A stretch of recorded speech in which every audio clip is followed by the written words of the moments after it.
এই যে শুনছো? হুম, তোমাকেই বলছি, আমাদের চ্যানেলটি সাবস্ক্রাইব করে দাও না প্লিজ।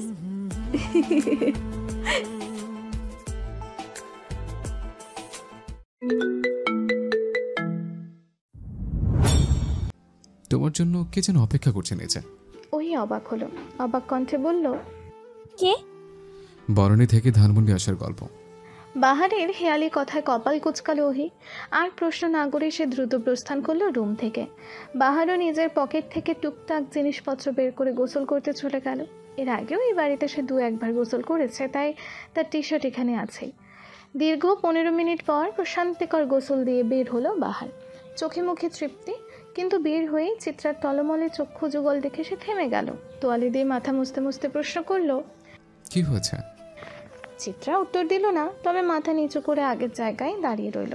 বাহার এতে কিঞ্চিত বিরক্ত হলো, কপাল কুঁচকে বলল, এখানে দাঁড়িয়ে কোন চামই মনস্যকে গেছ? কাদের জন্য কি বাইরের জায়গায় টান পড়েছে?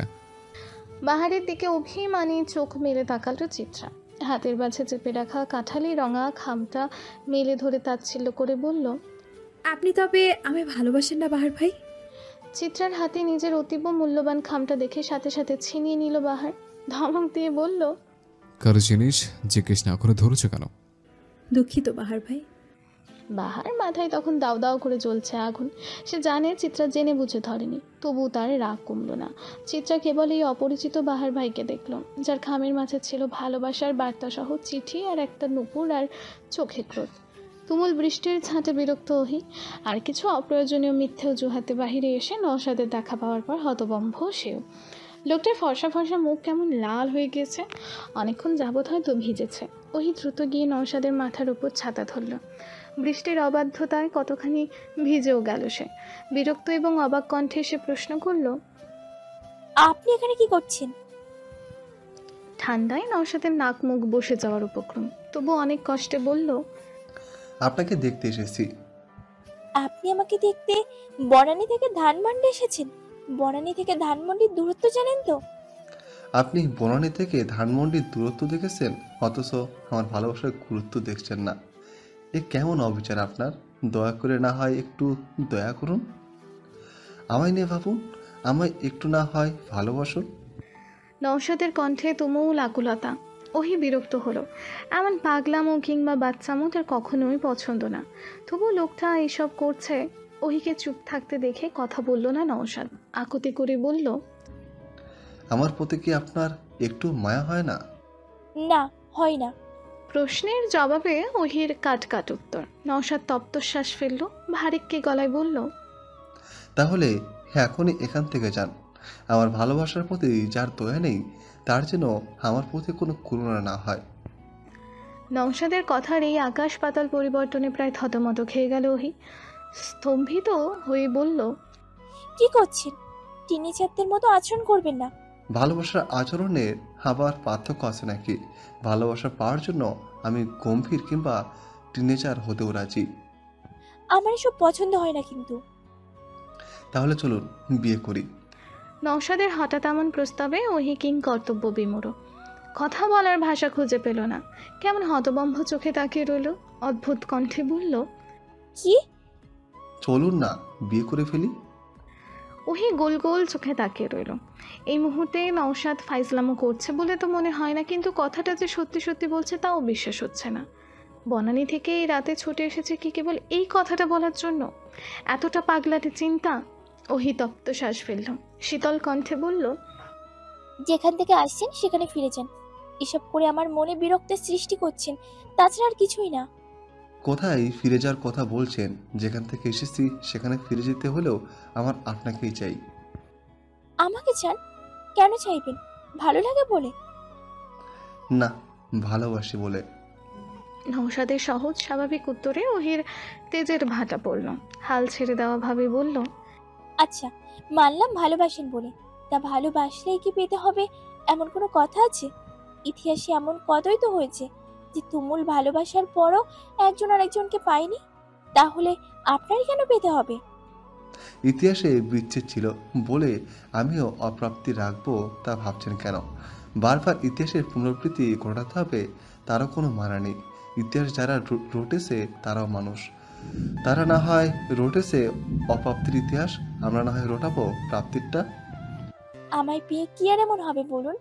আমাকে এখন হয়তো ভালো লাগছে, কিন্তু একসাথে সংসার করার পর আর নাও ভালো লাগতে পারে। আপনাকে পেলে তেমন কিছুই হবে না। কেবল পাওয়া না পাওয়ার এই পৃথিবীতে আপনাকে পেয়ে গেলে আমার সব পাওয়া হয়ে যাবে। এমন একটা অনুভূতি মাখানো কথা শোনার পর আর কথা খুঁজে পেল না ওহি। বিরক্ত দেখাতে গিয়ে দেখালো না, কি আশ্চর্য। তার বিরক্ত লাগছে না, তবু সে মিছে বিরক্তের ভাব ধরল। নাক মুখ ফুলিয়ে চলে গেল নিজের বিল্ডিংয়ে। নওশাদ পেছন থেকে চিল্লিয়ে বলল, আপনি বিয়ের জন্য রাজি না হলে আজও আমি বৃষ্টিতে ভিজে ভিজে আমার জান দিয়ে দেব। ওহি গোপন হাসলে মুখ ভেঙচি দিয়ে বলল, বৃষ্টিতে ভিজলে কেউ মরে না, ভিজতে থাকুন।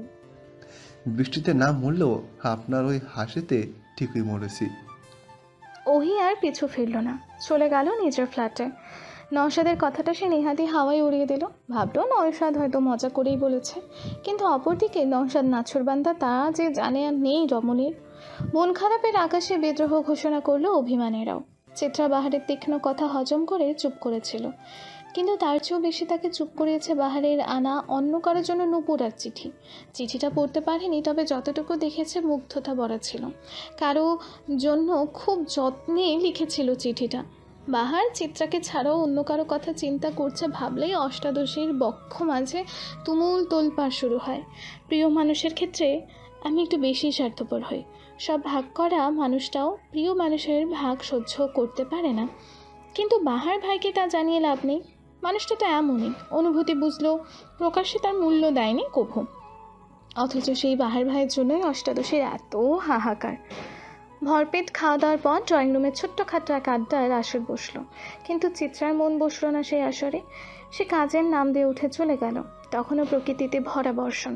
বারান্দার ছোট্ট ছোট্ট শিকের জানালা গলিয়ে হাত ভেজাতে পারছে না বলে চিত্রার মন আরও খারাপ হলো। কেবল দেখেই যেতে হলো নিবিড় সেই বর্ষণ ধারা। তন্মধ্যেই চিত্রা নিজের পেছনে কারো উপস্থিতি অনুভব করলো। মানুষটাকে দেখার আগে মানুষটা গম্ভীর পুরুষালী কণ্ঠ ভেসে এলো। ভালোবাসা যখন মানসিক শান্তি না হয় মাথা ব্যথার কারণ হয়, তবে নির্দ্বিধায় বলা যায় সে ভালোবাসার মানুষটি ভুল। চিত্রা কণ্ঠের মালিককে চিনল, কিন্তু এই মানুষ এমন কথা বলতে পারে ভেবেই তার অবাক লাগলো। অবাক কণ্ঠে বলল, দুলাভাই আপনি? চিত্রার বিস্মিত মুখ দেখে হাসলো জুনায়েদ। পকেটে হাত গুজে হেলতে দুলতে চিত্রার সামনে এসে দাঁড়ালো। ছোট্ট একটা শ্বাস ফেলে বলল, ভালোবাসার মানুষ ভুল হলে ভালোবাসা ফুল না হয়ে কাটা হয়ে রবে, কিন্তু শালিকা। চিত্রা কথা বলল না। দুলাভাই কিছু বুঝতে পারলো কিনা ভেবেই তার বুক কাঁপলো। ক্ষীণ স্বরে বলল, কি বলছেন এসব? তোমাদের বয়সই এমন যে এটা বলতে হচ্ছে। শোনো, কোনো সম্পর্ক যদি তোমার ব্যথা দেয়, তিল তিল করে মারে, তবে তুমি বরং সেই সম্পর্কটাকে মেরে ফেলো। মনে রেখো, ভুল কারণে নিজে মরাচ্ছে ভুল কারণটার মৃত্যু হওয়া ভালো। চিত্রা কি বুঝলো কে জানে, কেবল অনবরত মাথা নাড়ালো। চিত্রাকে খুশি করতে হাস্যোজ্জ্বল জুনায়েদ বলে উঠল, চলো আজ রাতের রাস্তা ঘুরবো, বৃষ্টিতে ভিজে আইসক্রিম খাবো, যাবে? চিত্রা কতক্ষণ ভেবে রাজি হয়ে গেল। এতক্ষণের মন খারাপটা তার হুট করেই ভালো হয়ে গেল। তখন প্রায় মধ্যরাত। চিত্রাদের ফ্ল্যাটে কেবল ওহি আর মুনিয়া বেগম রয়েছে। চিত্রা, চেরি, জুনায়েদ, তুহিন তো কিছুক্ষণ আগে বের হয়েছে রাতের রাস্তা ঘোরার জন্য। বাহার ভাইও তার পরপর বেরিয়ে গিয়েছে। ওহি, মুনিয়া বেগম নিজেদের মতন ঘুমিয়ে পড়ল। রাত ৩টে। হুট করে সশব্দে বেজে উঠল ওহির ফোন। কড়া ঘুমটা হঠাৎই হালকা হয়ে এলো ফোনের শব্দে। ওহি বিরক্ত হলো। চোখ মুখ কুঁচকে ফোনটা রিসিভ করতে অপর পাশ থেকে বাহার ভাইয়ের কণ্ঠ ভেসে এলো, আমায় ভালোবাসো ওহি? ওহি ঘুমিয়ে থাকা মস্তিষ্কে হুট করে এমন কথাটা কেমন ভোতা ভোতা অনুভূতি সৃষ্টি করলো। ঘুমিয়ে থাকা মস্তিষ্ক জেগে উঠল সেকেন্ডের মাঝে। ওহি চুপ থেকে রয়ে সে উত্তর দিল, ভালোবাসতাম, এখন ভালোবাসা ছেড়ে দিয়েছি। উত্তরটা শুনে ফোনের অপর পাশের বাহার ভাই কি একটু হাসলো? হ্যাঁ, হয়তো হাসলো। ক্ষীণ হেসে বলল, এটা তোমার জীবনের সবচেয়ে উত্তম সিদ্ধান্ত। আর একটু উত্তম সিদ্ধান্ত নিয়ে ফেলো তো ছটফট। ওহি ভ্রু কুচকালো প্রশ্নাত্মক কণ্ঠে বলল, কি? তোমাদের বাড়ির নিচে যে ছেলেটা বৃষ্টিতে ভিজছে, এই মাঝরাত্রি অবধি তোর অপেক্ষার অবসান ঘটিয়ে ফেলো। তুমি বুদ্ধিমতী মেয়ে, তুমি অনবরত ছুটে চলো ঘড়ির কাঁটা। আমার মতন বেকার বাহারের জন্য থেমে থাকা তোমার মানায় না। আমরা তো বেকার মানুষ, আমরা হলাম অযত্নের কংক্রিট। মানুষ ভাবে পাথর মন, দিলাম না হয় একটু ভেঙে। কংক্রিটের আড়ালে হৃদয় নরম। মানুষ কি তার জানে একটা মৃত্যুর স্বাদ পেতে বেকার মরে রোজ, তাই তো সমাজ নিয়ম করে আমাদের স্বপ্ন করছে ভোজ। ফ্যানের সাথে কে যেন ঝোলে ডাকে মরে মুক্তি হেথায়, বাঁচবার স্বাদ বেকারেরও আছে, সে কথা কি সমাজে বেকায়? যোগ্যতার সার্টিফিকেট তাচ্ছিল্য ভাষা অযোগ্যতাদের কাছে। একটা চাকরি না পেলে বেকারদের প্রেমও মিছে। তোমাদের অবশ্য সেই পিছিটা নেই, প্রেম বেঁচে হওয়ার ভয় নেই। মধ্যরাতে তোমার দৌড়ে ভালোবাসা যাওয়া মানুষটা আজ না হয় এটা কিছু বলেই দাও, মুক্তি না হয় প্রেমের মৃত্যু। ওহি চুপ করে বাহার ভাইয়ের কথা শুনল। অপর পাশ থেকে কলটা কাটতেই সে ওড়নাটা জড়িয়ে সাবধানে ফ্ল্যাটের দরজা আটকে নিচে নেমে গেল। তখনও বৃষ্টি পড়ছে বিরতিহীনভাবে। বিল্ডিং ছেড়ে রাস্তায় নামতেই যুবথুবু নওশাদকে চোখে পড়ল ওহির। বেচারা শীতে কাঁপছে। ওহি বেশ শক্তপোক্ত মুখ নিয়ে এগিয়ে গেল নওশাদের কাছে, শক্ত কণ্ঠে বলল, আপনি না গিয়ে এখানে দাঁড়িয়ে ভিজছেন, এসব করে আপনি কি বোঝাতে চাচ্ছেন? আমায় বিয়ে করে নিলেই তো পারেন, বাঁচিয়ে নিন না আমায়। ওহির মুখে তুমুল কাঠিন্যতা, কর্কশ কণ্ঠে বলল, আমার জন্য যে ছেলেটা মধ্যরাত অব্দি এমন পাগলামো করতে পারে তাকে ফেরানোর সাথে আমার নেই। এত রাতে কাজী অফিস খোলা থাকবে তো? নওশাদ ভেবেছিল এবারও বরাবরের মতন প্রত্যাখ্যান আসবে, কিন্তু ওহির কথায় সে হতভম্ব। নওশাদের হতভম্ব ভাব দেখে ওহি ঠাট্টা করে বলল, বিয়ে করবেন না শহীদ হওয়ার ইচ্ছে এখনো আছে? তুমুল বর্ষণ মাথায় নিয়ে অনাকাঙ্ক্ষিতভাবে হয়ে গেল নওশাদ আর ওহির বিয়ে। বেশ সাদামাটা এবং অপ্রত্যাশিত ছিল মধ্যরাতের সেই বিয়েটা। আর সবচেয়ে অবাক হওয়ার বিষয় হলো বাহার ভাই ছিল সেই বিয়ের প্রধান সাক্ষী। নওশাদ যে এত দ্রুত সব ব্যবস্থা করতে পারবে তাও ওহির ধারণার বাহিরে ছিল, কিন্তু তবু সে নড়বড়ে অনুভূতি নিয়ে শক্ত করে সেই মানুষটার হাত ধরেছিল। যা হবে দেখা যাবে, তার ভিতরে উপস্থিত। আর সবটা সম্পূর্ণ হওয়ার বড় ভূমিকা বাহার ভাইয়ের। ওহি কাজী অফিসে বাহার ভাইকে সব প্রস্তুতি নিয়ে দাঁড়িয়ে থাকতে দেখে জিজ্ঞাসা করেছিল, বাহার ভাই, আপনি শিওর কিভাবে ছিলেন যে বিয়েটা আমি করতামই? বাহার তখন মুচকি হেসে বলেছিল, মানুষ বরাবরই ভালোবাসার কাঙালি। যখন কেউ সে ভালোবাসা উজাড় করে দেয় তখন খুব কম সংখ্যক মানুষই তা ফেরাতে পারে। ঘৃণা দেখেও চুপ থাকা যায়, কিন্তু ভালোবাসা দেখলে তার বিপরীতে ভালোবাসতে ইচ্ছা হয়। আর আমি তোমাকে প্রথমে কেন জিজ্ঞেস করেছিলাম আমি ভালোবাসো কিনা বলো তো? আমি তোমাকে কিঞ্চিত ভাঙার চেষ্টা করেছি যেন তুমি খুঁটি শক্ত করে ধরো, আর আমি সক্ষম। বাহারের কথায় চুপ রইল ওহি। ভালোবাসবে না করেও আরও একবার ভালোবাসলো বাহারকে। এই শেষ, এরপর আর মানুষটাকে ভালোবাসা হবে না, আর মুগ্ধ হওয়া হবে না মানুষটার ওপর। মনে একজন দেখে আরেকজনের সাথে ঘর করা যে পাপ, আর ওহি সেই পাপ কখনো করবে না। মনের মানুষকে না হয় মন থেকে চিরতরে বিতাড়িত করবে। এরপরেই খুব নীরবভাবে হয়ে গেল একপাক্ষিক ভালোবাসার বিচ্ছেদ এবং আরেকটা একপাক্ষিক ভালোবাসার সন্ধি। প্রকৃতির নিয়মই এটা, কোথাও ভাঙবে সে আবার কোথাও জোড়া লাগাবে। সওদাগর বাড়িতে মুখ থমথমে ভাব। সেই বাড়ির সকল সদস্য চিত্রা তুহিন সহ আজ সে বাড়িতে এসেছে। নওশাদের বাবা মাও এসেছে। বাড়ির সবচেয়ে ঠান্ডা মেয়ে এমন একটা কাজ করতে পারে তা যেন কারো বিশ্বাস হচ্ছে না। সবাই কেবল বিস্মিত নয়নে তাদের দেখে যাচ্ছে ঘণ্টাখানেক যাবৎ। প্রথম কথাটা আফজাল সওদাগরই বললেন, গম্ভীর কণ্ঠে শহীদ দিকে তাকিয়ে শুধালেন, তোমরা যদি নওশাদকে এতই পছন্দ হয়েছে আমাদের বললেই তো পারতে। আমরা তোমার পছন্দ কখনোই অপূর্ণ রাখি না। বড় চাচাকে বাড়ির বাচ্চারা বরাবরই বেশ পছন্দ করে, তাই এই মানুষটার কথার বিপরীতে ওহি কোমল হয়েই বলল, আমার পছন্দের সব তোমরা পূরণ করেছো, তা আমিও মানি। তাই বলে আমার ভালোবাসার সব পূরণ করবে তা তো না। এই সংশয় থেকে এমন কাজ করা।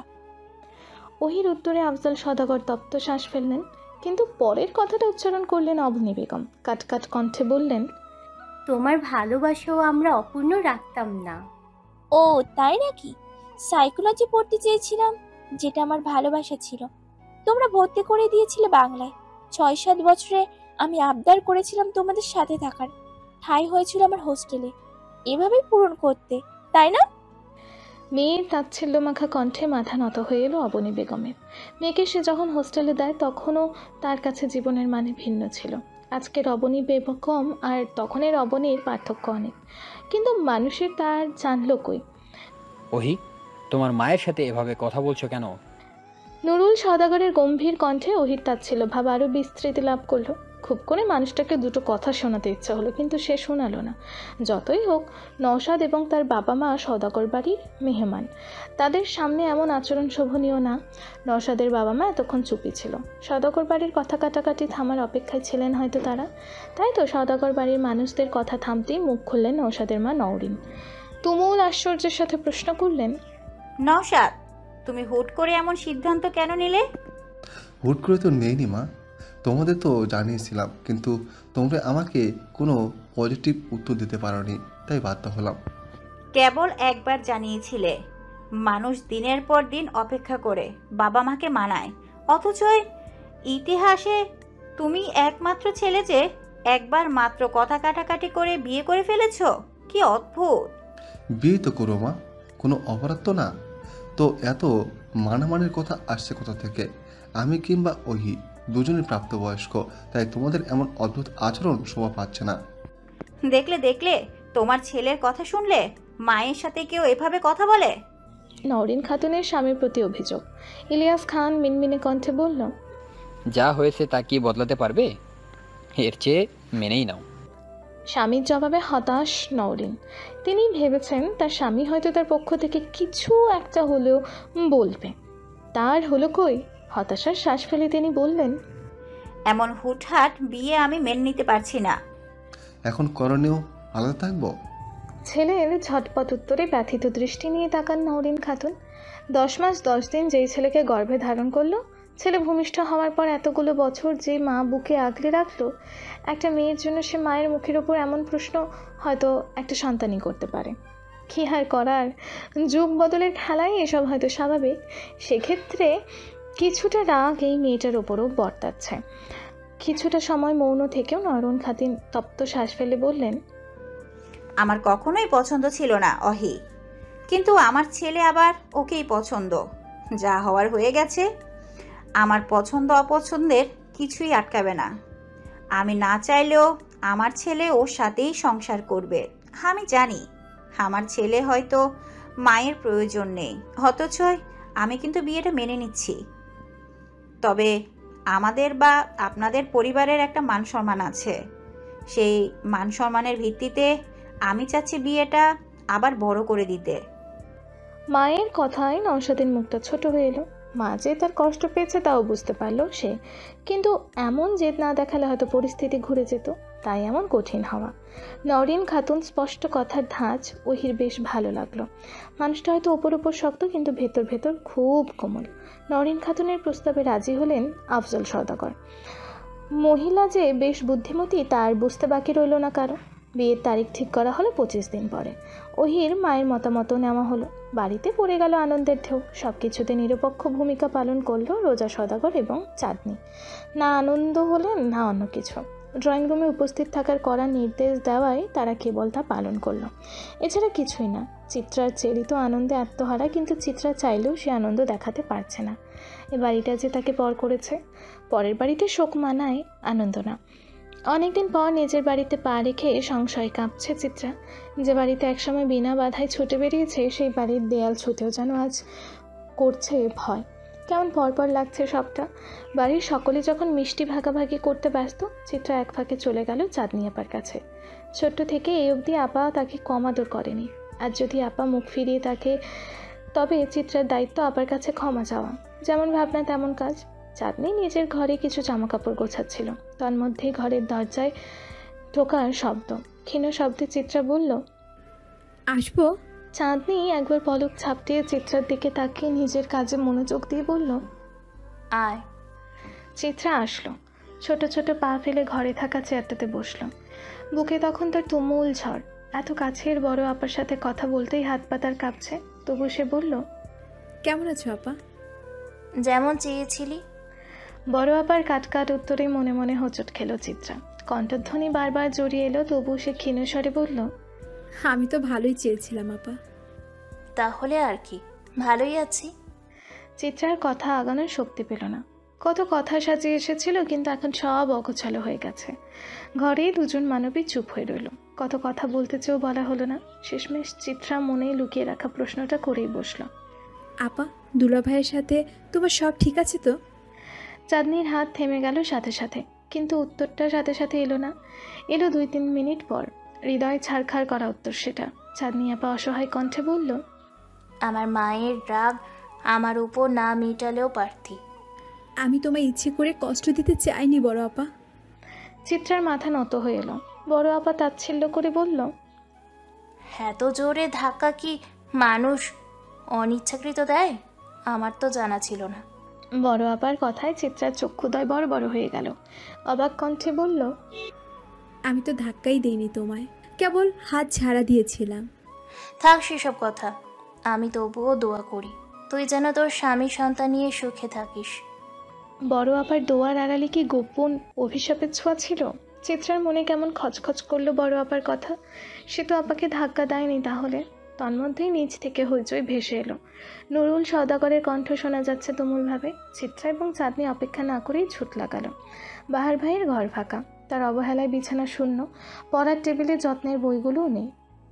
বাহার ভাইয়ের অস্তিত্ব চিলেকোঠার ঘরে কোথাও নেই। মূলত নুরুল সওদাগরের চেঁচামেচির কারণ এটা। চিত্রা কেবল ফ্যাল করে শূন্য ঘরটার দিকে তাকিয়ে রইল। শূন্য ঘরটার রং মেটে যাওয়া দেয়ালে বড় বড় করে লেখা, স্বয়ং সৃষ্টিকর্তা যার প্রতি অনীহা, মানুষ কিভাবে তাকে করবে দয়া? অবশেষে বাহার ভাই নামক মানুষটা মায়া লাগিয়ে চলে গেল। অবশেষে বাহার ভাই মানুষটা সত্যি কঠিন হলো। অষ্টাদশী মানতে পারবে এই অনাকাঙ্ক্ষিত বিচ্ছেদ? বাহার ভাই বেহীন আজ তিনটে দিন কেটে গেল। কেমন নীল বিষাদ সমুদ্রে কুল কিনারাবিহীন দিনগুলো। সকাল দুপুর রাত নিজেদের মতন মুগ্ধতা ছড়াতে যেন ব্যর্থ হলো 3টে দিন। চিত্রার মনে যে গভীর অমাবস্যা নেমেছে, সেই অমাবস্যার আধার ছাপিয়ে সূর্য উঠতে পারেনি। রাতগুলো কেমন ডুকরে কেঁদে ওঠে, হাহাকার করে অভিযোগ করে যায় অনাকাঙ্ক্ষিত বিচ্ছেদের। চিত্রা কেবল ফ্যাল করে দেখে যায় সেই আর্তনাদ। এর চেয়ে বেশি কিছুই যে তার করার নেই। তন্মধ্যেই কলেজ থেকে আবারও মডেল টেস্টের তারিখ ধার্য করা হলো। খুব শীঘ্রই পরীক্ষা। চিত্রা বিষাদ তুলল বন্দিখানায়। চেয়ার টেনে মুখ ডুবালো বইয়ের পাতায়। কিন্তু কি অদ্ভুত, বই লেখা কেমন ঝাপসা। চোখের জলগুলো কি বাহার ভাইয়ের মতন বেইমানি করেছে? অশ্রু তার, অথচ ঝরছে বাহার ভাইয়ের নামে। এমন শোক বিধাতা কেন আমাদের দেয়? তির্যক রোদের তপ্ত দুপুর। জানালা গড়িয়ে রোদ এসে পড়ছে চিত্রার পড়ার টেবিলে। ঘরের ফ্যান বন্ধ, কারেন্ট নেই। চিত্রা ছাড়া পুরো ফ্ল্যাটে আর কোনো জনমানুষের চিহ্ন নেই। মা নিজের কলেজে গিয়েছে, ভাই যেন গিয়েছে ভার্সিটি। পুরো ফ্ল্যাটে চিত্রা একা। শোক পালনের মহোৎসব তাই ঝোঁকে ধরেছে তাকে। চিত্রা খুব চেষ্টা করলো পৃথিবীর সকল ধ্যান সে বইয়ের ওপর দিতে। বারংবার তার চেষ্টা বিফলে গেল। হাজার চেষ্টা করেও সে ধ্যান দিতে পারল না বইয়ের পাতায়। কি বিরক্তিকর ব্যাপার স্যাপার। চিত্রা সশব্দে চেয়ারটা পিছে ঠেলে উঠে দাঁড়ালো। না চাইতেও বারবার বাহার ভাইয়ের সেই এলোমেলো চুলের ঢেউগুলো মনে পড়ে যাচ্ছে। লোকটা কি জাদু করলো? ঘেমে নেই একাকার চিত্রার শরীর। সেই ঘরমাক্ত মুখখানা নিয়েই সে বারান্দায় দাঁড়ালো। আশেপাশের রাস্তা বেশ নীরব। মাঝে মাঝে রিকশার টুং টাং শব্দ ভেসে আসে, এরপর আবার নিশ্চুপ হয়ে যায়। নিশ্চুপ রাস্তার দিকে নিষ্প্রাণ চোখে তাকিয়ে রইল চিত্রা মিনিট 5। চোখের সামনে ভেসে উঠল চিলেকোঠার ঘরটা। বাহার ভাইয়ের গিটারের মোহনীয় সেই টুং টাং সুর, ঠোঁটের ভাঁজে রাখা সিগারেটের ধোঁয়া ওড়ানো দৃশ্য, চোখে বেকারত্বের হাহাকার। বাহার ভাইটা যে বড্ড একা, তাই এই 1 বছরে বেশ ভালো করেই জানা হয়ে গেছে চিত্রার। সেই একা মানুষটাই কিনা চিত্রাকে একা করে দিয়ে গেল। চিত্রার মনে জেগেছে আরও একটা সংশয়। বাহার ভাই কেন ওহি আপার বিয়ের পরে চলে গেলেন? তবে কি বাহার ভাইয়ের মনের মণিকোঠায় ওহি আপা যত্নে লুকানো ছিল?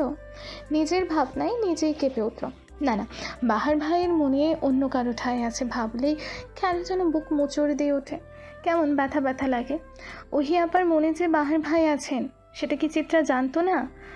অবশ্যই জানতো, কিন্তু জেনেও সে না জানার ভাব ধরেছিল কেবল নিজের স্বার্থে। বাহার ভাই যে কেবল তার, কিন্তু সে ভুল। বাহার ভাইরা হয়তো কারো হয় না।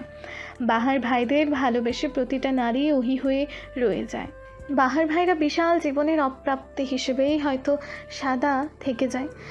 চিত্রার এই 18 বছরের জীবনে পরপর এত অপ্রাপ্তি কখনো মেলেনি। খুব সুন্দর হাসি হাসি তো কেটেছে গত হওয়া বসন্তগুলো। তবে এবার কেন বসন্ত কেবল চৈত্র মাসের খরা হয়ে রইল? এবার কেন বসন্ত এত বিবর্ণ? ভাবনার মাঝেই কলিং বেলের কৃত্রিম শব্দে ভাবনার রাজ্যে ভাটা পড়ল। চিত্রা বিষণ্ণ দেহটাকে টেনে দরজা অবধি নিয়ে গেল, কিন্তু দরজা খুলে সে অবাক, আশেপাশে কেউ নেই। তবে কলিং বেল বাজালো কে? বিরক্ত হয়ে যখন চিত্রা দরজা আটকাতে নেবে, তখনই দরজার সামনে ইট দিয়ে চাপা দিয়ে রাখা কাগজটা চোখে পড়ল।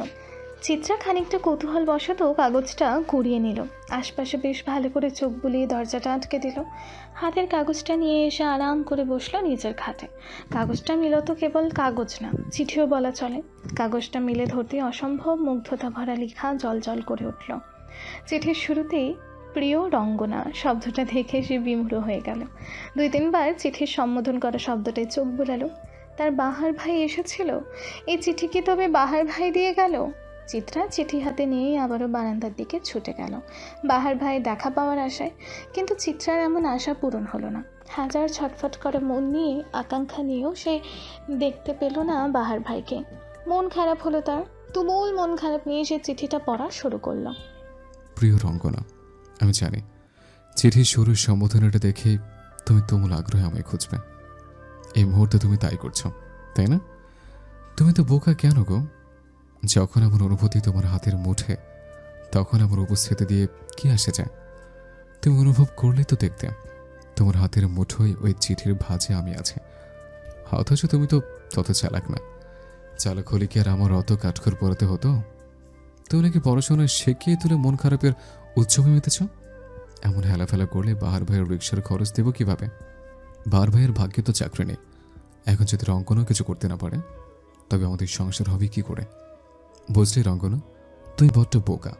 তাই তুই সংসার করার জন্য খুঁজে খুঁজে একমাত্র বাহার ভাইকে পেলে।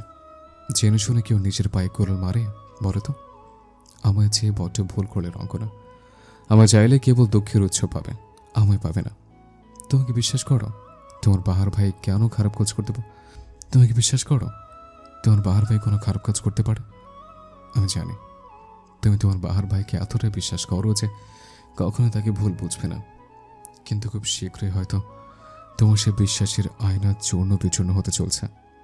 তোমার চূর্ণ বিচূর্ণ বিশ্বাসের ভাঙন আমি দেখতে পারবো না যে তোমার হয়তো অনেক মানুষ আছে, আমার কেবল তুমি আছো। তোমার জন্যই হয়তো আমি চাকরির সন্ধান করেছিলাম, একটা ছোট সংসারের স্বাদ করেছিলাম। সময় ও পরিস্থিতির কাছে আজ সব অসহায়। মৃত্যুর আগ মুহূর্ত অবধি আমি চাই তুমি আমায় বিশ্বাস করো। তোমার চোখে অবিশ্বাস আমায় যে বেঁচে থাকার পরও মেরে ফেলবে। খুব শীঘ্রই আমাদের দেখা হবে রঙ্গনা, আমাদের সংসার হবে। আমরা এই শহর ছেড়ে খুব দূরে চলে যাব। যাবে তো? এতে বাহার ভাই। চিঠিটা হাতের মাঝে রেখে চুপ করে রইল চিত্রা। বাহার ভাইয়ের চিঠির মাঝে কেমন ধ্বংসের আভাস, খুব খারাপ কিছু হওয়ার সম্ভাবনা। চিত্রার বুক কাঁপল। বাহার ভাই কি তবে কোনো গোলকধাঁধায় আটকে গেল? এধার ওধার হাঁটলেও চিত্রা উত্তর পেল না নিজের প্রশ্নের। তবে সে বাহার ভাইয়ের সাথে সংসার করবে যে কোনো মূল্যে। যেহেতু সংসার করার জন্য অনেক দূর যেতে হবে, সেহেতু আগে না হয় মোহিনীর মৃত্যুর রহস্যটা পরিষ্কার করে দিয়ে যাবে। বেশ খানিকটা প্রমাণ তো সে পেয়ে গেছে, এখন কেবল মোক্ষম সময়ের অপেক্ষা। তারপর চিত্রা আর বাহার না হয় শহর ছাড়বে। চিত্রা জানে বাহার ভাইদের কোনো কলঙ্ক হয় না। রাত তখন 11টা। বাহারের চিঠিটা চিত্রা সারাদিনই বোধহয় শখানিকবার পড়ে ফেলেছে, এখনও পড়ছিল। তার মধ্যেই কলিং বেলের শব্দে তার মনোযোগে বিঘ্ন ঘটে। বুকের মাঝে আরও একবার ছলাৎ করে ওঠে। আবারও দুপুরের মতন অনাকাঙ্ক্ষিত চিঠি আসতে পারে ভেবেই সে ছুটে গেল মেইন দরজার সামনে। মুনিয়া বেগম রাতের রান্না করছিলেন। দরজার শব্দ শুনে সেও হাত মুছতে মুছতে এগিয়ে এলো দরজার দিকে। চিত্রা মাকে দেখে নিজেকে সংযত করে ধীর গতিতে দরজা খুলতেই হতভম্ব চোখে সামনের মানুষটার দিকে তাকিয়ে রইল। মুনিয়া বেগমের চোখেও ভরা বিস্ময়, অবাক কণ্ঠে বলল, তুমি এখানে যে? আকাশের চাঁদ মাটিতে কেন? শেষের কথাটাই তাচ্ছিল্যের ছোঁয়া। দরজার ওপাশে দাঁড়ানো নুরুল সওদাগর তেমন পাত্তা দিল না বোধহয় সেই তাচ্ছিল্যে, বরং বেশ কঠিন স্বরে চিত্রাকে শুধালো, ওই লম্পট ছেলে কোথায়? চিত্রা ভ্রু কুঁচকাল, অবিজ কণ্ঠে বলল, জি। তোমাদের পছন্দের ওই ভবঘুরে নেশাখোর ছেলেটা কোথায়? চিত্রা এবার বোধহয় বুঝলো বাবা কার কথা বলছে। বোঝার সাথে সাথেই তার চোখে মুখে বিরক্ত ছড়িয়ে পড়ল। রাগী কণ্ঠে সে তার বাবাকে বলল, ওনার একটা নাম আছে আব্বা, ভদ্রভাবে বলতে পারলে বলুন, না হয় কথাই বলবেন না। নুরুল সওদাগর তাজ্জব বনে গেলেন। এতদিন তার মেয়ের চোখে মুখে যে সম্মান দেখেছিল নিজের জন্য, আজ আর সেটা দেখতে পেল না। লেবু অতিরিক্ত চিপলে সেটা তিতা হয়ে যায়। চিত্রাই তার বহিঃপ্রকাশ। নুরুল সওদাগর তবু দমে গেলেন না, কঠোর হয়ে বললেন, তোমার বাহার ভাইকে পেলে অবশ্যই আমাকে কল দিবে, কারণ ওরে আমাদের পুরো পুলিশ টিম খুঁজতেছে। মুনিয়া বেগম অসন্তুষ্ট কণ্ঠে বললেন, ওরে খুঁজছে কেন তোমার পুলিশ টিম? মানুষের ভালো তোমাদের কি সহ্য হয় না? নুরুল সওদাগর উচ্চস্বরে হেসে উঠলেন, মুখ বাঁকিয়ে বললেন, ভালো? কার ভালোর কথা বলছো? ওই খুনিটার? জানো সে কি করেছে? তার 10ম শ্রেণীর ছাত্রীকে ধর্ষণ করে খুন করেছে তোমাদের আদরের বাহার। সেজন্যই তো পালিয়েছে বাসা থেকে। চিত্রা হতভম্ব চোখে বাবার পানে তাকালো। অনবরত তার পা কাঁপছে। বাহার ভাই অমন করেছে? পুরো শহর জুড়ে ছেপে গিয়েছে বাহার ভাইয়ের নিখোঁজ বিজ্ঞপ্তি। যে যেখানেই তাকে দেখবে সাথে সাথে যেন খোঁজ দেয় ভার্সিটির নেতা সাহেব কিংবা পুলিশকে। কৃতজ্ঞতায় বিরাট পাবলিক ভার্সিটির একজন ক্ষমতাশীলী নেতা। পোস্টারগুলো তাহলে সে নেতাই ছাপিয়েছে? মানবতা আজকাল বেঁচে আছে কি না তাই তো নেতারা সহ একজন খুনিকে খোঁজার জন্য সাহায্য করছে আইনজীবীদের। কোচিং থেকে ফেরার সময় বড় বড় পোস্টারগুলোতে চোখ বুলিয়ে বুলিয়ে ধীর পায়ে হেঁটে যায় চিত্রা। রাস্তাটা খালি পেলেই ছুঁড়ে দেয় পোস্টারের মাঝে থাকা বাহার ভাইয়ের সাদা কালো মুখমণ্ডলকে। কেবল পুরো শহর না, পুরো পৃথিবীও যদি বাহার ভাইয়ের বিপরীতে চলে যায়, তবু বাহার ভাইয়ের পক্ষে কেবল একজন মানুষ থাকবে, সে হলো চিত্রা।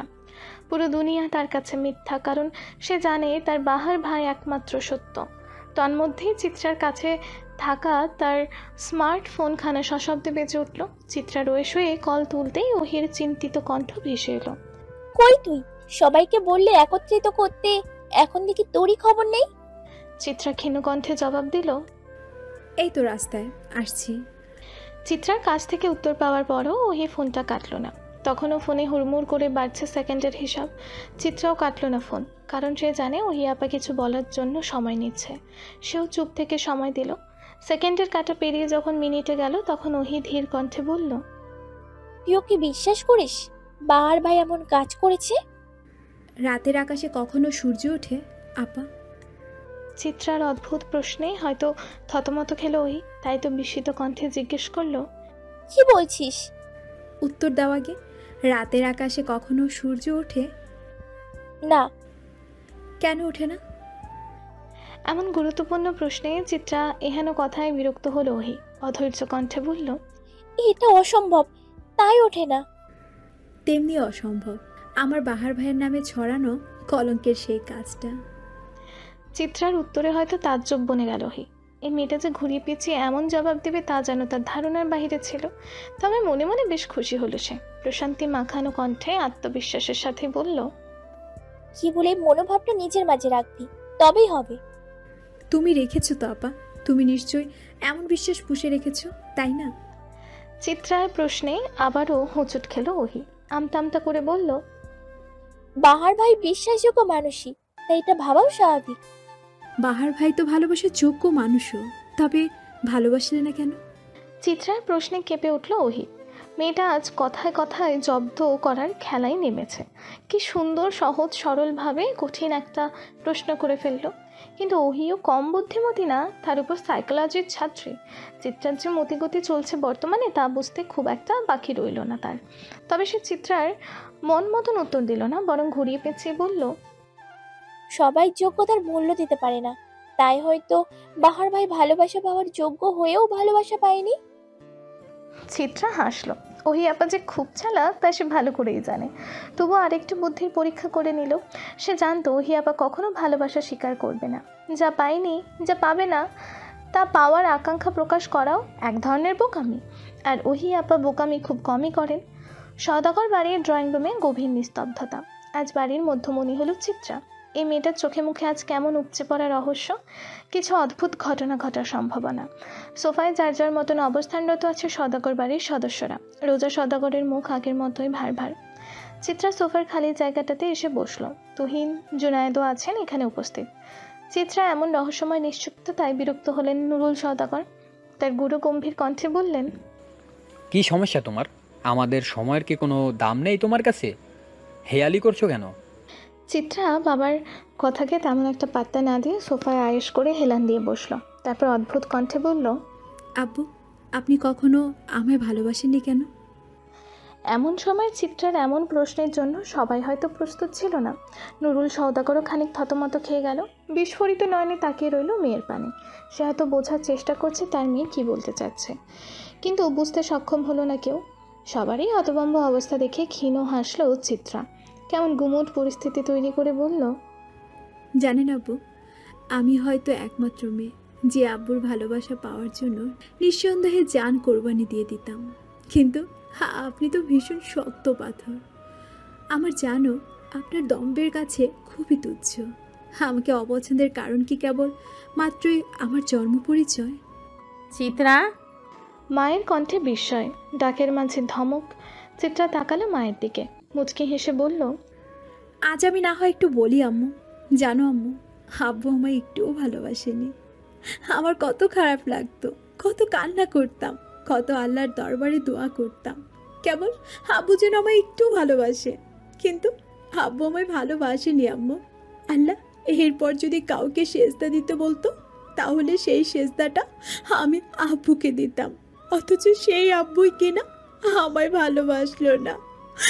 আমার এক জীবনে কেবল বিশাল আফসোস পুষে বাঁচতে হবে ভাবেননি। তুমি আমায় কত সুন্দর জীবন দিলে আম্মু, একটু আব্বুর ভালোবাসা তো দিলে না। মুনিয়া বেগম টলমলে অস্ত্র নিয়ে মেয়ের পানে তাকিয়ে আছেন, চোখে মুখে তার অবিশ্বাসের ছাপ। চিত্রা চঞ্চল হলেও কখনো আবদার, অভিযোগ, অভিমান কিংবা বায়না করেনি মায়ের কাছে। কিন্তু আজ যখন সব কিছু মায়ের পায়ের কাছে ঢেলে দিল, তখনই মায়েরই বা কী বলার থাকতে পারে। নুরুল সওদাগরের কথা প্রায় বন্ধ হওয়ার উপক্রম। আজ যেন নতুন চিত্রাকে দেখছে সে। মেয়েটার এমন পরিবর্তন ভাবিয়ে তুলল সবাইকে। বাঁচক দিয়ে গড়িয়ে পড়ল অশ্রুকণাকে ভীষণ অবহেলায় মুছে ফেলল চিত্রা। তাচ্ছিল্য করে বলল, আজ এমন কথা কেন বলছি সেটাই ভাবছো তাই না? কারণ আছে দেখেই বলছি। যখন বাঁ হাতটা ঝলসে গেল, হসপিটালের বিছানায় বেঁচে থাকার যুদ্ধে আমি অনবরত ছুটে যাচ্ছি, তখন আপনি আব্বু আমার ছায়া না হয়ে আমার দিকে ছুঁড়ে মারলেন অবিশ্বাসের তীর। আমি সেই দিন কতটা ব্যথা পেয়েছি তা আপনাকে বোঝাতে পারবো না আব্বু। সেই দিনই ঠিক করেছিলাম আপনার অবিশ্বাসের তীর আমি ভেঙে দেব, আর আজই সেই দিন। চিত্রার শেষ কথায় অবাক হলো সবাই, কিন্তু বুঝে উঠতে পারল না কথাটির সারাংশ। ঘেমে নিয়ে একাকার জুনায়েদ শটের বাহুতে কপালের ঘাম মুছতে মুছতে কেমন বোকা বোকা কণ্ঠে বলল, কি বলছো এসব? জুনায়েদের অবস্থা দেখে খিলখিল করে হেসে উঠল চিত্রা। সেকেন্ডের মাঝ বরাবর তার পরিবর্তন ভাবিয়ে তুলছে সবাইকে। অনাকাঙ্ক্ষিত ঝড়ের আভাসও যে পাচ্ছে সবাই। ওহি অধৈর্য কণ্ঠে বলল, কি বলছিস তুই? তোমরা জানতে চাও না আমাদের এই ঝলসানোর কারণ কি? কি আবার? মহিন? চিত্রার প্রশ্নে ওহির সহজ সরল উত্তর। চিত্রা হাসল, ডানে বামে মাথা নাড়িয়ে বলল, ভুল উত্তর। এতক্ষণে ড্রয়িং রুমে অবস্থানরত প্রত্যেকের মাঝে উত্তেজনা ছড়িয়ে পড়েছে। অবাক প্রত্যেকটা মানুষ।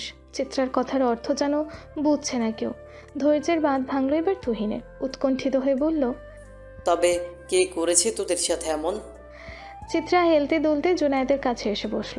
ফিচেল কণ্ঠে বলল, কি দুলা ভাই, আপনি বলবেন না আমি বলবো? জুনায়েদের অবস্থা তখন বেহাল। মুখের মাঝে কৃত্রিম হাসি আঁকার মিছে চেষ্টা করলো। ভয়ার্থ কণ্ঠে বলল, কি সব বলছো শালিকা? আমি জানবো কিভাবে? জানেন না কেন? আপনি নিজে করলেন সেই কাজ, অথচ বলছেন অন্য কথা। It's not fair. বড়সড় একটা বিস্ফোরণ হয়ে গেল ড্রয়িং রুমে।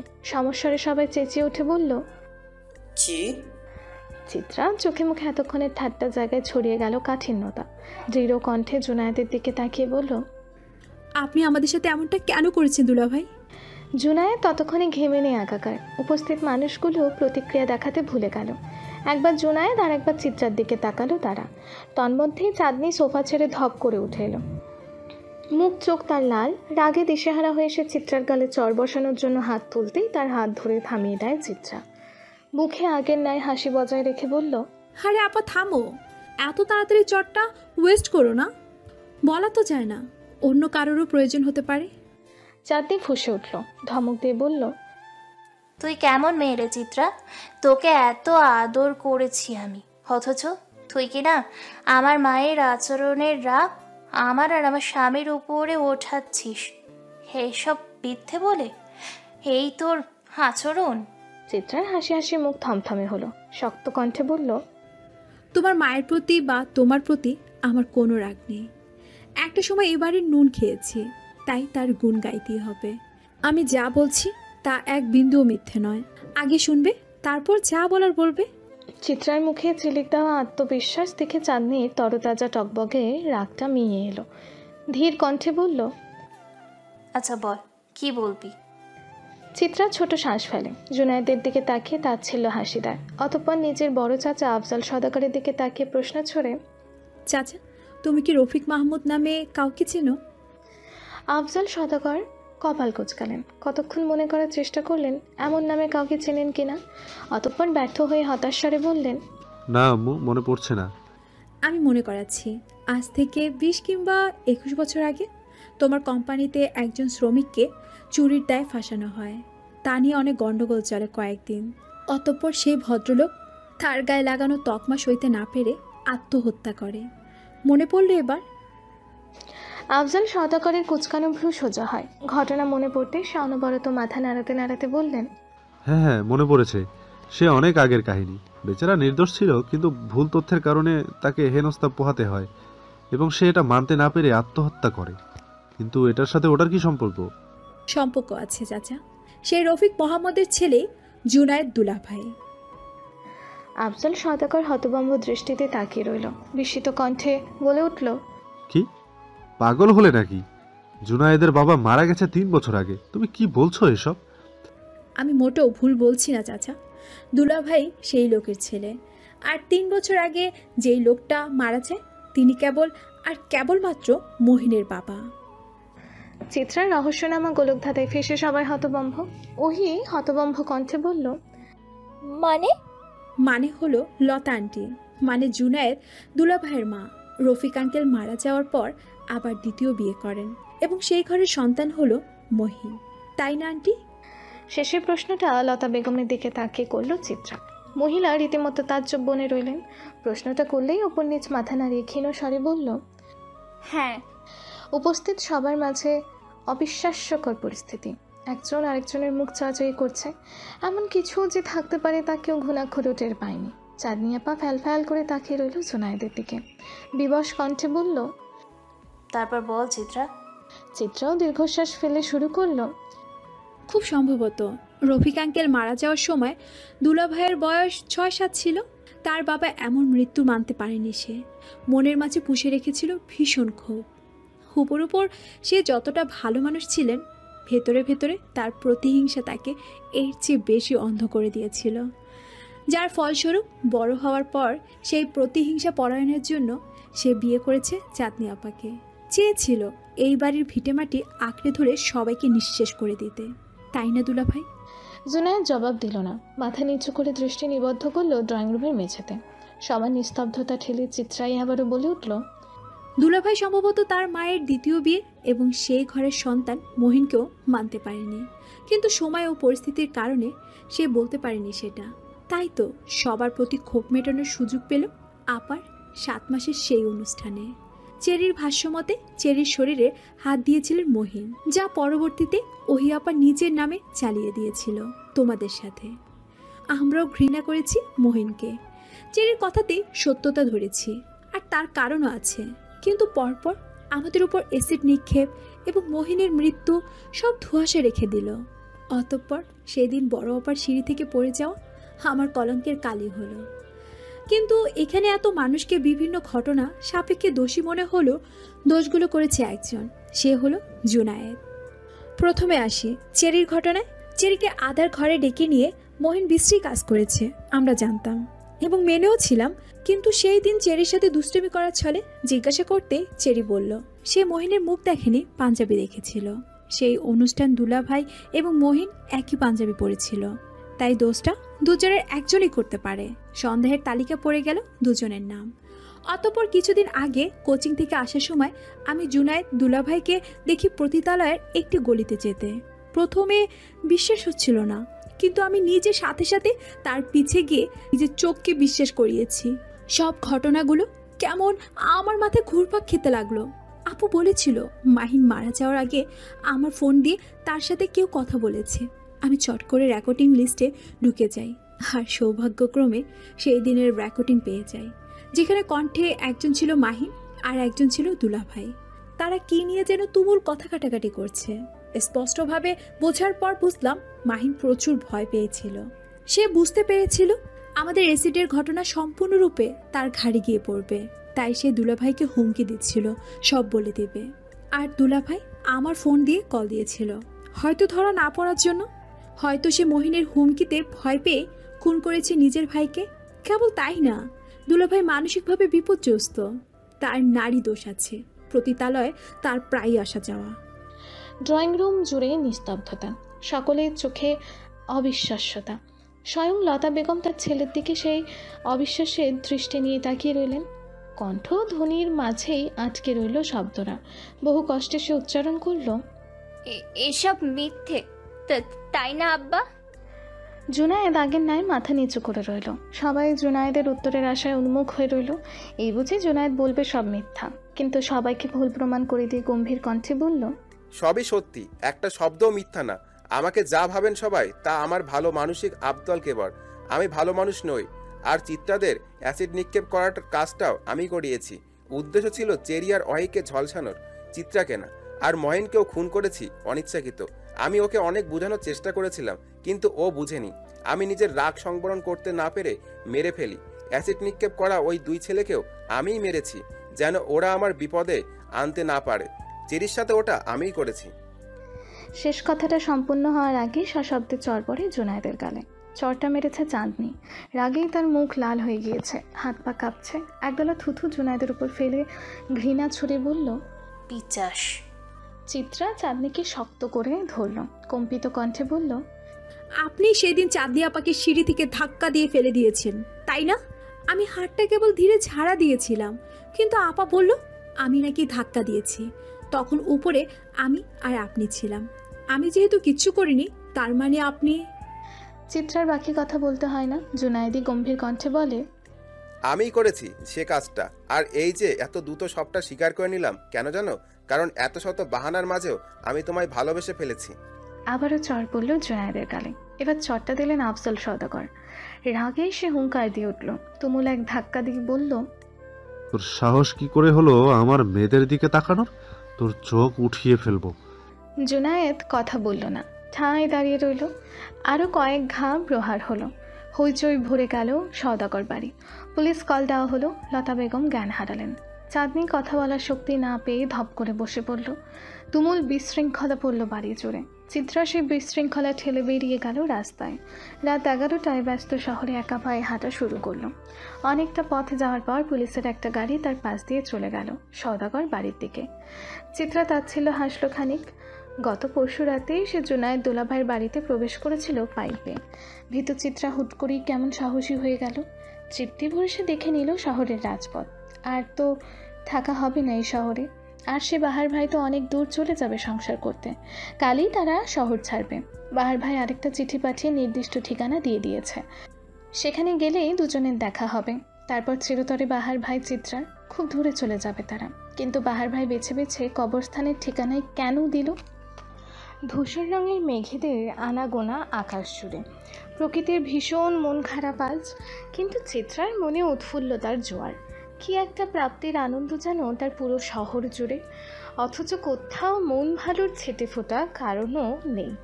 সওদাগর বাড়ির মানুষেরা ভেঙে পড়েছে। দেয়ালের মাঝে প্রতিটা মানুষের নিজস্ব হাহাকার। ওহি আবার বিয়ের ডেটটাও বেশ পেছানো হয়েছে। মন খারাপের বেলাগুলো ভীষণ পানসে আঁকা।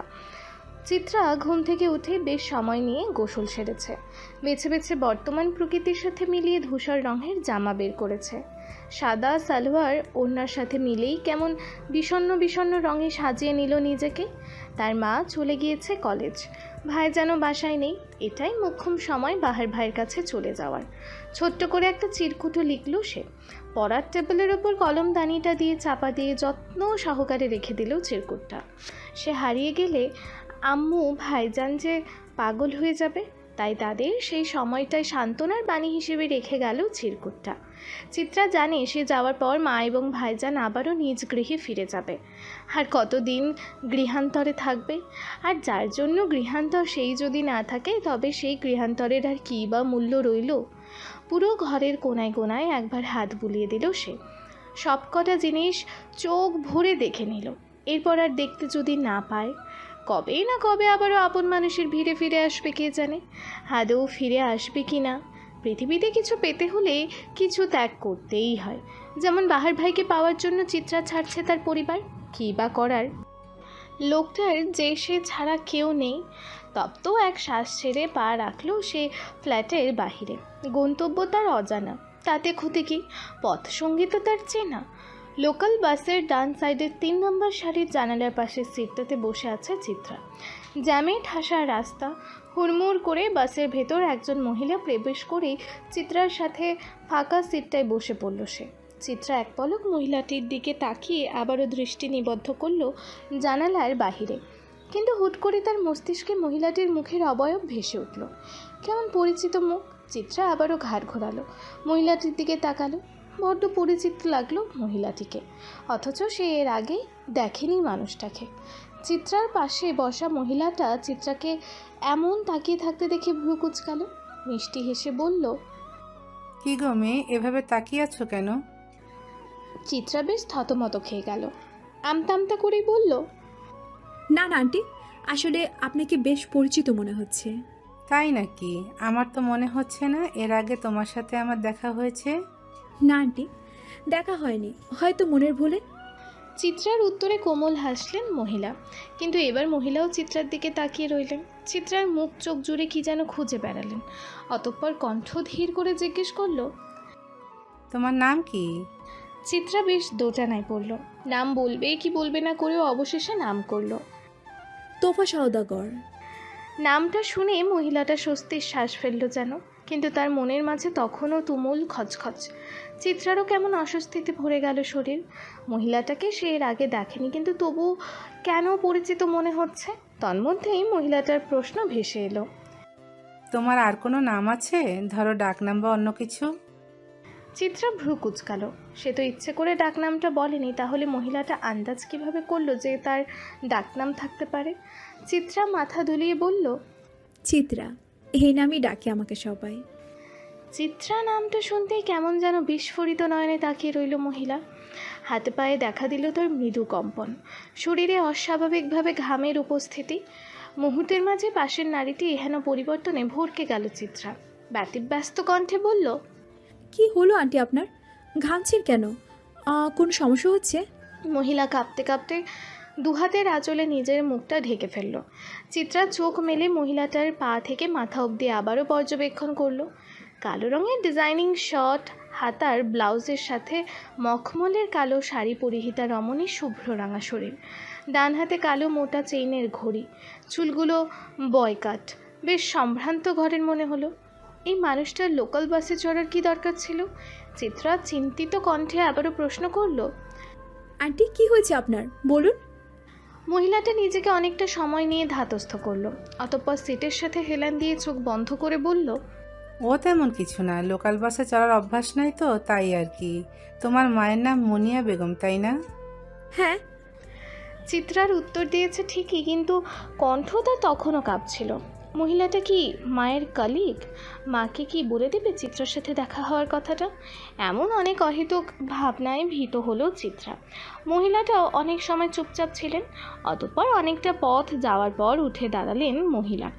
বাস তখন ধীর গতি নিয়েছিল যাত্রী নামানোর জন্য। ভদ্রমহিলা চিত্রার মাথায় হাত বুলিয়ে বিবশ কণ্ঠে বললেন, আমি এতিমখানা চালাই। বিরাট এক এতিমখানা আছে আমার গাজীপুরে। আমার সন্তানকে আমি তাদের মাঝে খুঁজে নিয়েছি।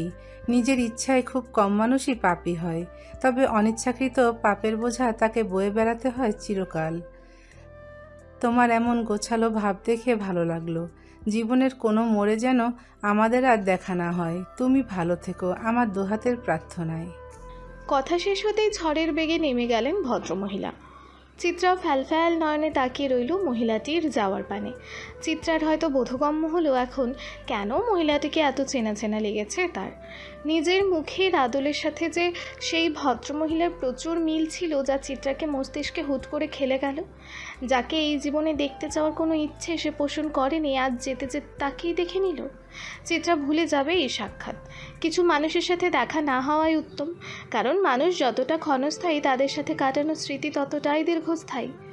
আরও একটা কেমন অস্বচ্ছ স্মৃতি জমা হলো চিত্রার হৃদয়ে।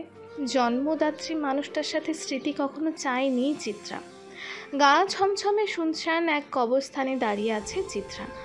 সন্ধ্যার হিমশীতল বাতাস তাকে কেমন ছুঁয়ে যাচ্ছে। শরীরের লোমকূপ কাঁপিয়ে দিচ্ছে সেই বাতাস। একটু ভয়, রোমাঞ্চ, প্রাপ্তির আনন্দ, সকল অনুভূতি মিলেমিশে একাকার। চিত্রা চারপাশ ঘুরে ঘুরে দেখল। শহর থেকে বেশ কিছুটা দূরে হওয়ায় এখানে আস্তে আস্তে সন্ধ্যা নেমেছে। কিন্তু বাহার ভাই বেছে বেছে এখানেই কেন আসতে বলল?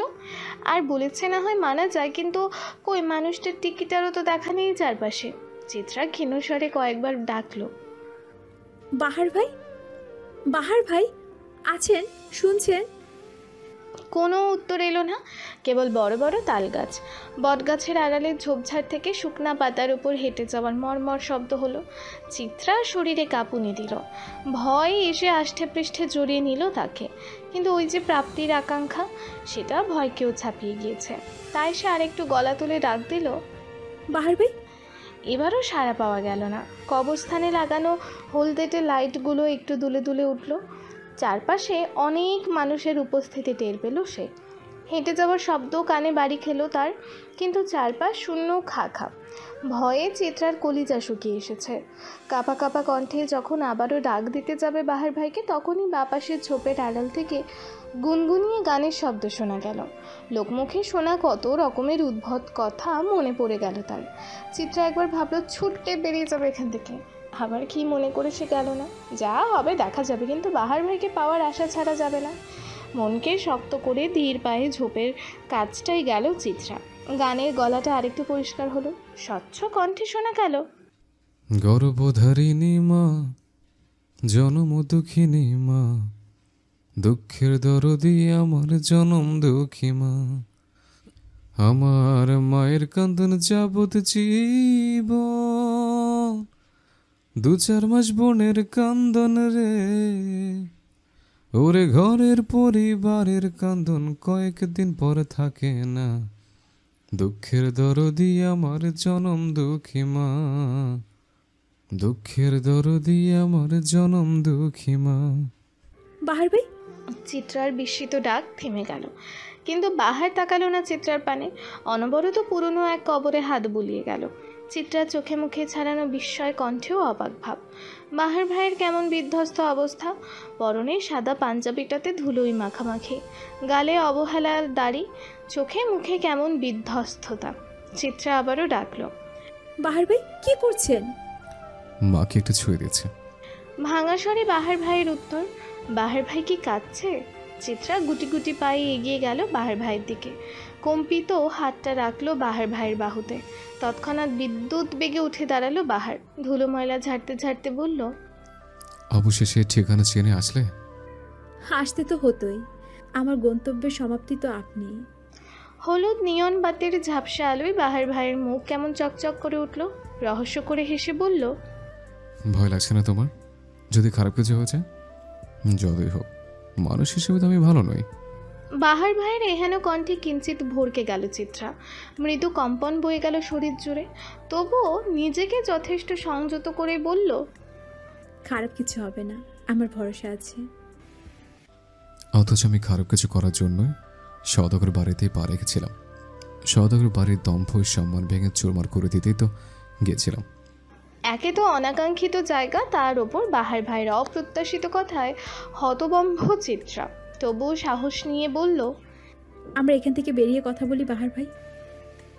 চিত্রার ভয়ে জুবধুবু মুখটা দেখে উচ্চস্বরে হেসে উঠল বাহার। দুনিয়ার সবচেয়ে অপরিচিত লাগলো তাকে। চিত্রার পা কাঁপছে, দাঁড়িয়ে থাকতে ভীষণ কষ্ট হচ্ছে, কোথাও বের হচ্ছে না। এই অপরিচিত বাহার ভাইকে তার ভয় লাগছে, কেমন যেন বিধ্বস্ত লাগছে মানুষটাকে। বাহার চিত্রার থেকে একটু সরে গিয়ে পাশাপাশি থাকা দুটি কবরের মধ্যখানে শুয়ে পড়ল। হাত পা মাটির ওপর বিছিয়ে বেশ আরাম করে শুয়ে পড়ল, যেন এর চেয়ে আরামের জায়গা কিচ্ছু নেই। অতঃপর খোলা আকাশের দিকে তাকিয়ে বেশ উচ্চস্বরে বলল, শুনছো সর্বনাশের অঙ্গনা, আমি মারা গেলে আমার হেতাই তুমি রেখে যেও। এই কবর দুটির মাঝখানে যেন ঠাঁই হয় মোর। মারা যাওয়ার কথা শুনে আঁতকে উঠল চিত্রা, তড়িঘড়ি করে বলল, অমন বলবেন না বাহার ভাই, আমাদের এখনো একসাথে সংসার করা বাকি, অনেক বছর বাঁচা বাকি আমাদের। বাহার আবারও হো হো করে হেসে উঠল, অবশ কণ্ঠে জিজ্ঞেস করলো, সংসার করার খুব স্বাদ না তোমার? হ্যাঁ। অথচ আমার গায়ে কলঙ্কের কালি। আমি আপনাকে বিশ্বাস করি বাহার ভাই, চাঁদের গায়ে কলঙ্কের কথা রটে সাধারণ মানুষ, তাই বলে চাঁদের অসাধারণত্ব তারা কখনো গোপন করতে পারেনি। মানুষের স্বভাবে সুন্দরে কালি লেপা। চাঁদের গায়ের দীপ্তিময় সৌন্দর্যের কাছে মানুষের মুখে রটা কলঙ্ক নেহাতি কৌতুক।